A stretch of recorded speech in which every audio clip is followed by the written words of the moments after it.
Cruise ships, and most other marine vessels for that matter, are organized in ship classes. A ship class is a group of ships with very similar designs.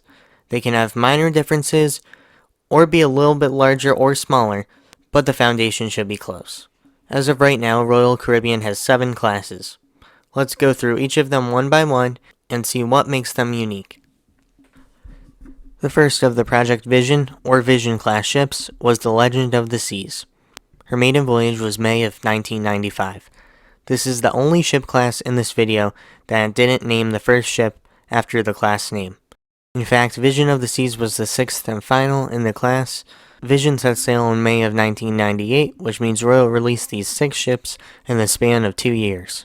The first 2 ships in the class, Legend of the Seas and Splendor of the Seas, were sold and currently operate as the Morella Discovery II and Morella Discovery, respectively. Currently, the later 4 remain, them being Grandeur, Rhapsody, Enchantment, and Vision. They range in size from 73,000 to 82,000 gross tons. Enchantment of the Seas was smaller than it is now, due to an extension where the ship was split in half and a midsection was added, which made the ship 23 meters longer. What makes these ships unique is that they are the smallest in the Royal Caribbean fleet in terms of gross tonnage. This allows them to get into more ports than any other Royal Caribbean ship, as sometimes size can limit which destinations ships are allowed to stop in. Originally codenamed Project Eagle, the Voyager class ships were the largest in the world at the time of their release. All 5 that were built are still in service today for Royal Caribbean.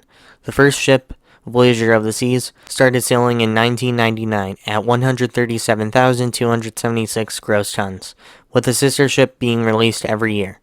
The following 4, in order of release, are Explorer, Adventure, Navigator, and Mariner. As of right now, the ships range in size from 138,000 gross tons to almost 140,000, the smallest being Adventure of the Seas and the largest being Navigator.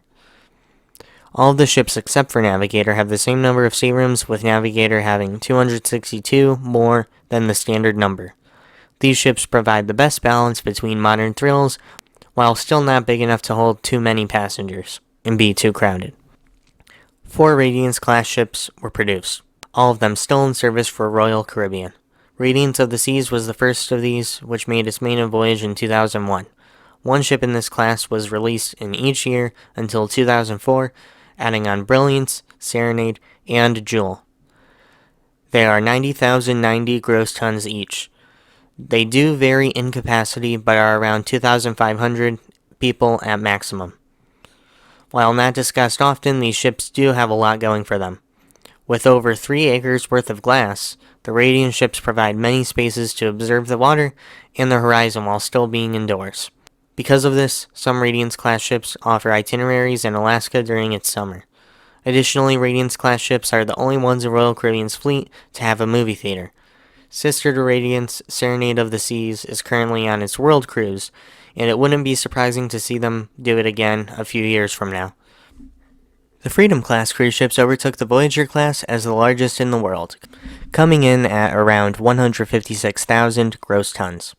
These are the ships that kicked off Royal's current reign of the world's largest cruise ship, as Cunard's Queen Mary II was larger than the Voyager ships, but then was surpassed by Freedom of the Seas in 2006. Sister ships Liberty and Independence followed in 2007 and 2008, respectively. Each ship's capacity is different once again, but all are around 4,750 passengers at maximum. There was supposed to be a 4th one built, which was announced in 2008, but nothing ever came of it. These ships are similar to the Voyager class, with different amenities, but the notable thing about this class is that as of February 2024, they all sail out of Florida. Project Genesis was the codename for a new class of ships, with the first being ordered in 2006. This would eventually turn into the Oasis class. There are 5 Oasis class ships in service currently. In order of release, they are Oasis of the Seas, Allure of the Seas, Harmony of the Seas, Symphony of the Seas, and Wonder of the Seas. Oasis entered service in late 2009, but still has 2 ships in its class in the works.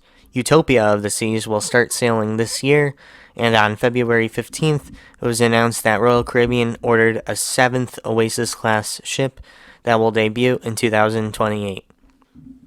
Assuming that stays the same, it will be 18 years after Oasis's debut. For comparison, that would be like if the Freedom-class ships were still being made today. The Oasis-class ships are the only ones in Royal's fleet to have the boardwalk neighborhood, which is accompanied by the Aqua Theater facing out of the back of the ship. In 2011, Royal Caribbean announced their order of a ship in a new class codenamed Project Sunshine. This was later revealed as the Quantum class, starting off with Quantum of the Seas in 2014. The rest of the original 3 were released in 2015 and 16, followed by 2 more in 2019 and 2021, which were classified as Quantum Ultra. Their size ranges from 167,000 gross tons to 170, and can hold around 5,200 people each. These ships have a feature called the North Star, which is an observation capsule that is suspended in the air, letting passengers see more of the ocean or a higher vantage point of the port. The ships in this class are Quantum, Anthem, Ovation, Spectrum, and Odyssey of the Seas. Finally, we have the Icon class. Although there is only one currently in service, which is Icon of the Seas, sister ship Star of the Seas is planned for 2025, and an unnamed Icon-class ship is being built for 2026. There are many, many things that are unique about the Icon class, but I want to highlight the onboard water park. It's substantial even for one on land, let alone onboard a ship. The whole ship, really, is a huge achievement. Until Royal Caribbean releases a new class, these are all the current Royal Caribbean ship classes and what makes them unique. Leave your thoughts in the comments below. Thank you guys for watching. This is Embarkation Day, and smooth sailing ahead.